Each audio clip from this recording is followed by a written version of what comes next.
Hello.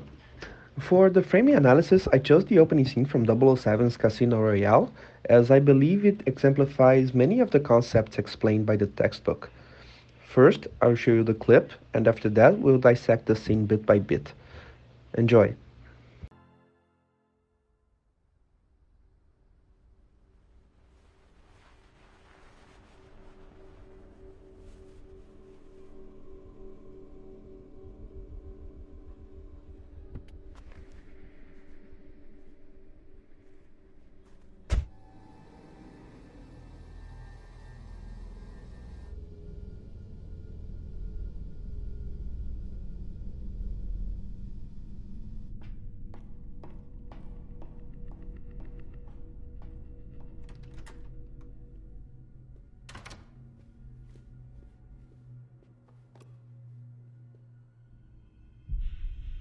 Em really doesn't mind you earning a little money on the side, Dryden.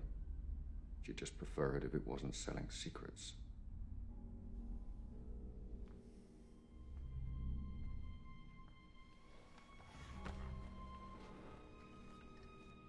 The theatrics are supposed to scare me. You have the wrong man, Bond. If Em was so sure I was bent, she'd have sent a double O. Benefits of being section chief. I don't know if anyone had been promoted to double O status. No. Your file shows no kills, and it takes two.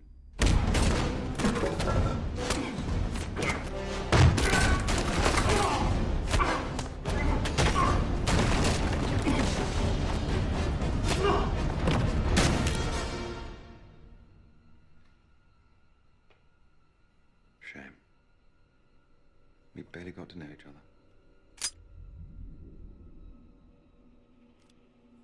I know where you keep your gun. Suppose that's something. True. How did he die? Your contact? Not well.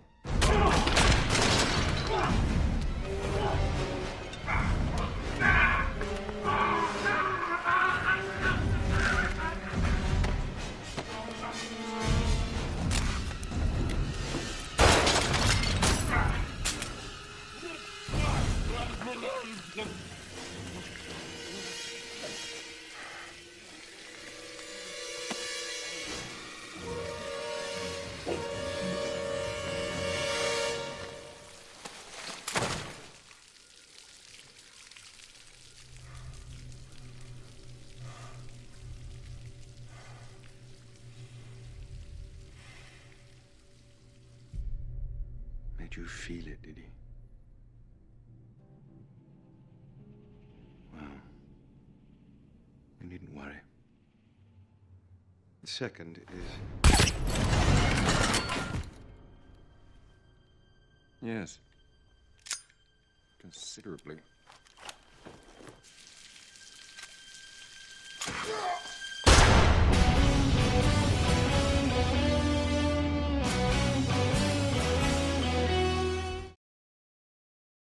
Before we begin our analysis, I have to state that this film is portrayed as an open frame.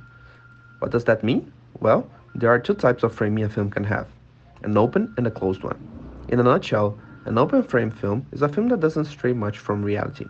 Its lighting, character framing, and storytelling act as a window to the film's world in a realistic or very similar way, as opposed to a closed frame film, where the same elements are stylized and self-contained, make the frame comparable to a painting.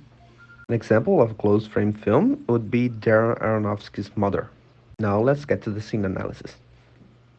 The sequence starts with a low-angle establishing shot that already makes clear where the scene takes place and gives importance to the building by making it menacing. The black and white filter collaborates to that.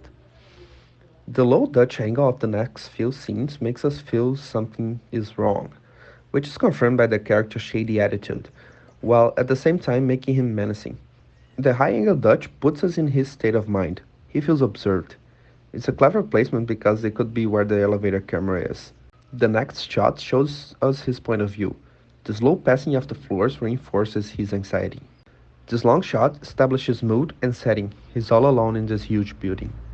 This medium long shot places the camera behind a few objects, which gives a voyeuristic feeling to the shot, as if it's being watched. The movement of the camera emphasizes this by making it seem like it's trying to remain hidden. For the first time, we cut to a close-up, which reveals the character's fear, followed by the reason he reacted that way in an extreme close-up of the safe. Just as a curiosity, here in Brazil, we have a name for this kind of shot that focuses on objects or people body parts, such as the hand or the ear. We call them plano detalhe, or detail shot, in a free translation. Back to the close-up, the camera moves and changes focus to reveal James Bond, and surprises the same way the villain is surprised. The camera movement and focus changes the shot to a long shot of Bond. The high angle and implied proximity doesn't make him feel threatening so far, but that changes in the following shot, where he's framed in a low angle shot. Here, we can also see an example of the use of off-screen space. We don't see the villain, but we know he's the one Bond's looking at, and we know where he is. The camera switches to the villain, who is also in a low angle shot. The mood is set. Those are dangerous people. This long shot establishes spatial relationship and character. Both are alert, but pretend to be cool in order not to show weakness to the other. And that's why the villain sits down. The placement behind the lamp reminds me of Michelle's analysis last week of Barry, in which the character placed under a light source resembled an interrogation scene. And sure enough, he's the one who's going to reveal information in this scene. The theatrics are supposed to scare me. You have the wrong man, Bond. If Em was so sure I was bent, she'd have sent a double O. This long shot acts as a hold of breath after the villain's insult that M should have sent a double O agent instead of Bond. His lines here are not as important as the ones he says when the camera is focused on him. This is just for mood. In this scene, the handheld camera puts us right into the action. Most shots range from medium to close-up, with a few taken from a bird's eye view and some full-body shots in order to not confuse the audience, since the cuts are happening too fast now. Now we get back to a fixed position camera. It happens very fast, but we have two different shots here. This may be an editing decision, but a framing analysis can still be done, and I believe the shot goes from a close-up to a medium shot in order to represent the character's stress from picking up the gun to a more stabilized state of mind after feeling like he has the upper hand. Since the gun is in the foreground, we perceive it as the most important element of the shot, but since it's out of focus, our eyes can't help but look to the villain's face. This is an interesting shot, for in many movies, it would have shifted the focus to the gun after the villain's one-liner. But since this is an opening sequence, the audience knows Bond's not going to die, so the camera doesn't bother to do that, instead choosing to focus on the villain's reaction. The rest of the sequence doesn't vary much in terms of framing motivation, so I'll end my analysis here. Hope you have enjoyed, and now I'm ready for questions.